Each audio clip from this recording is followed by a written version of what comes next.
The fine-tuning or teleological argument is a common argument used by theists to argue for the existence of God, and it's a pretty powerful argument. The argument focuses on that the conditions that allow for life in the universe can only occur when certain fundamental physical constants are within a very narrow range. If one of many fundamental constants are off slightly, the universe would be unfit for the development of matter, astronomical structures, elemental diversity, or life for that matter. So since these things are so finely tuned, it appears an intelligent designer may have been involved in making sure these things happen so life could occur. Take, for example, the critical density of the universe. In the book The Language of God, Francis Collins explains how finely tuned this is. If the critical density was off by just 1 part in 10 to the 15th power, the universe would either collapse or expand too rapid for stars to form. This degree of precision is like taking $10 trillion in pennies, painting just one red, blindfolding someone, and asking him to pick out the red penny. The odds he will pick out the red penny are 1 in 10 to the 15th power. And this is just one of many characteristics of the universe that reveals extreme fine-tuning. The greatest and most finely tuned discovery to this day is the cosmological constant.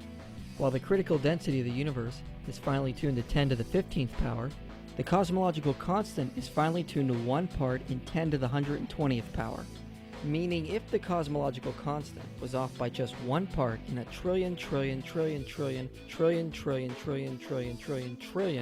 the universe would expand too quickly or not fast enough to form stars and allow life to exist. This and other examples is extremely good evidence that a creator had to have his hand in designing the universe.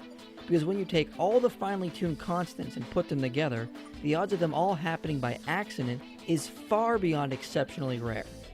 However, despite this, this is not proof of God.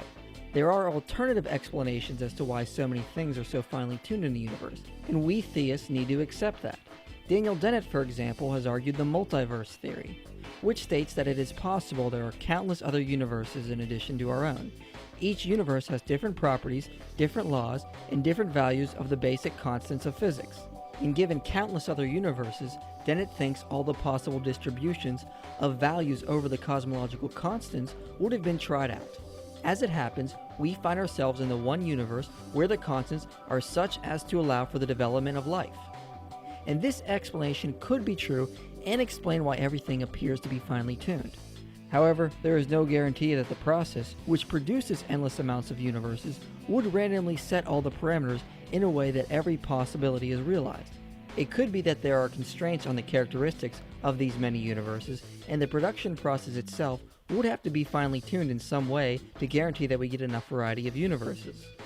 Also, suggesting there is an infinite number of universes just to explain our own is contrary to Occam's razor, which is the principle that says the best explanation is the one that makes the fewest assumptions. Arguing there is an endless amount of universes makes far more assumptions than arguing for an intelligent designer. Richard Swinburne says, "It is the height of irrationality to postulate an infinite number of universes, never causally connected with each other, merely to avoid the hypothesis of theism. Given that simplicity makes for prior probability, and a theory is simpler the fewer entities it postulates, it is far simpler to postulate one God than an infinite number of universes, each differing from each other in accord with regular formula, uncaused by anything else." So there are problems with the multiverse theory, but Alvin Plantinga has noticed something else about it. He has demonstrated in the form of an analogy. It goes like this. Imagine yourself at a poker game. One of the other players is dealing the cards, and for the past 20 hands, he has dealt himself 4 aces each turn. After the last hand, you and the other players get up ready to shoot the guy.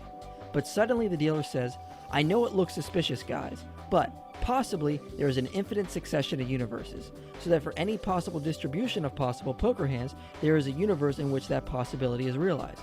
We just happen to find ourselves in the one where someone like me always deals himself only aces and wild cards without ever cheating. It could be the case you can't prove I'm cheating." So if you were at the game, how would you respond? Would you sit back down and assume that could be the case and keep playing?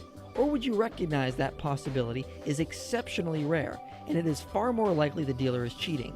That it is far more likely intelligence was used in instituting where the cards are going, and it is not random chance that the aces keep ending up in the dealer's hand? That is exactly the same idea behind the fine-tuning argument. In everyday life, when we encounter situations that seem to be rigged, we do not assume it is chance. We know intelligent design when we see it. It could be the case that it is just random chance, but we know the odds are never in that favor. So when we encounter odds like the ratio of electromagnetic force to gravity being finely tuned to 1 part in 10 to the 40th power, or the cosmological constant being finely tuned to 1 part in 10 to the 120th power, logically we shouldn't say, well, it's possible by accidental chance there is a trillion universes, and we just happen to be in the one that is capable of producing life. Especially when we encounter odds that high in a possible situation in life, like a poker game, we wouldn't believe it is just random chance. So although the fine-tuning argument cannot prove the existence of an intelligent designer, it shows us that the existence of God is far more logical than everything just happening by random chance.